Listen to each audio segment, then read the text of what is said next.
We are here in the heart of the small NATO country Estonia, about 70 kilometers away from Russia, near the Russian border. And today we want to take a look at a very special kind of military exercise, namely Hedgehog 2025, and it is being conducted with NATO partners. Here, as we can see, various Estonian units are training, but they are also working alongside Finnish, British, French, and many other foreign units, collaborating closely in exercises for the defense of Estonia. We are here at this very moment with the so-called Kalev battalion, which serves as the defending force. This is the unit we will be closely accompanying today as they carry out an extremely realistic simulation of defending this precise position surrounding us. And the Scout Battalion is an attacking unit, also part of the Estonian forces, but today they are taking on the role of the enemy, the aggressor. So both battalions are supposed to attempt and actively engage to defeat each other, and the outcome, the strike we're about to witness right now, is still entirely uncertain at this moment.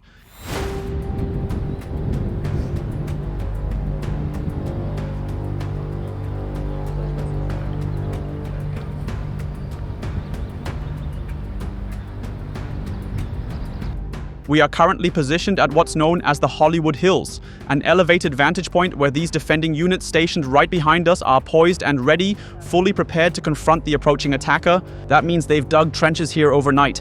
They supposedly relocated here yesterday after successfully repelling an attack elsewhere during this war game. And now these soldiers here are anticipating an attack from a bit further down. We see the entire street is prepared with barbed wire. Out there, it's practically marked. Various mines at different locations, and the soldiers are preparing for an attack by the Scout Battalion, in this case, the enemy, who is essentially being simulated here. From below, so in this case from this side here behind me.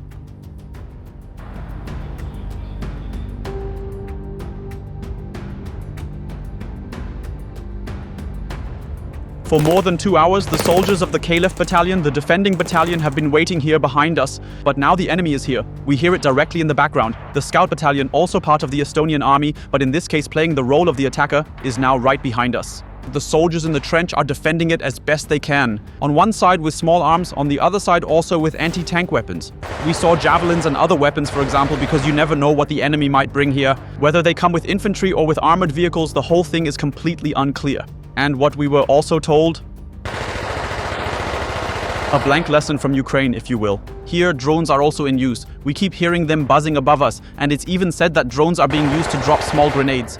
Now the soldiers keep glancing upward, possibly fearing a threat from the sky above.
You're one of the referees here. You're one of the guys who sees if a weapon hits something and if someone was injured or died, and who basically did a good job. So how important is this for you to be very realistic here, to really have people out of the game and say, okay, guy, you did a good job, but now you're out because you were hit?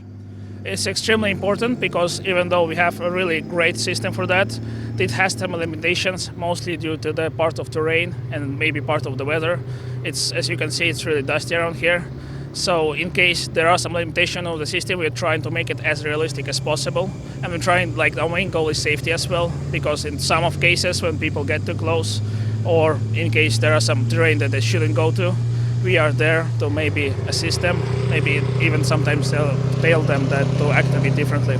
We have seen that the system really includes a lot of calibers. Let's say if something falls from the air, from the drone, if something is hit by a small arms fire or something like this. How do you say, okay, this was the radios, for example, which killed these guys? Do you coming from war experience or from live fire drills, or how do you do this? Basically, it is all programmed into the system. The system already knows, they know the statistics of what happened when 155 fly there, what happens when 80 millimeters fly there. And the system basically decides. The only difference is like whether the unit is dug in the forest or not. So basically it does include the terrain, it does include the blast distance. Our role is just to help, and we can observe it on a special tablets as well. Yeah.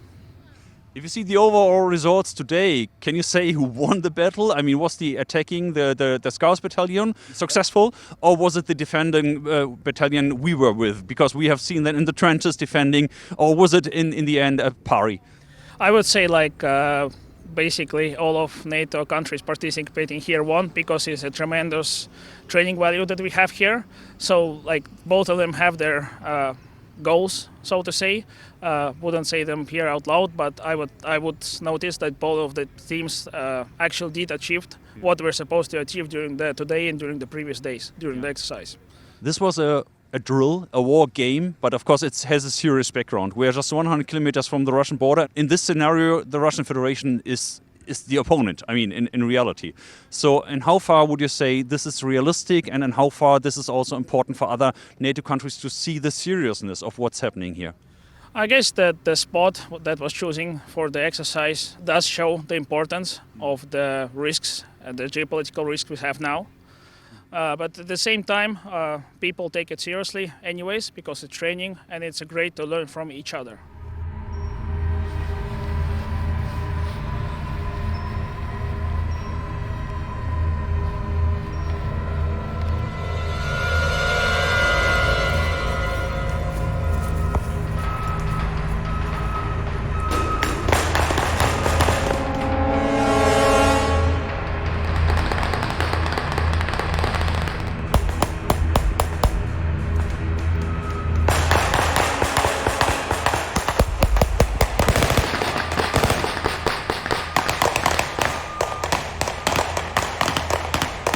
What we just witnessed was a simulated drone attack here at the battalion headquarters. We've just returned from the front, precisely at the spot where the attacking battalion is currently under heavy engagement. And this battalion, the one defending, was here at headquarters, and suddenly everyone started shooting upwards because a drone flew by. And they essentially simulated very realistically that this drone was dropping grenades here and attacking this headquarters. And so all the discoveries were made, and even the large infantry fighting vehicles of Finnish production started firing here.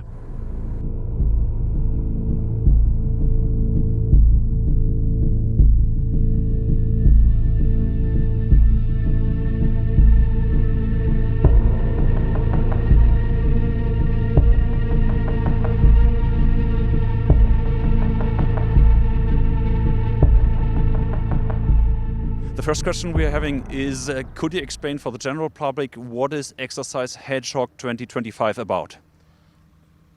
It's all about to train how to defend Estonia, how to defend alliance as such. I'm doing that one with my divisional units.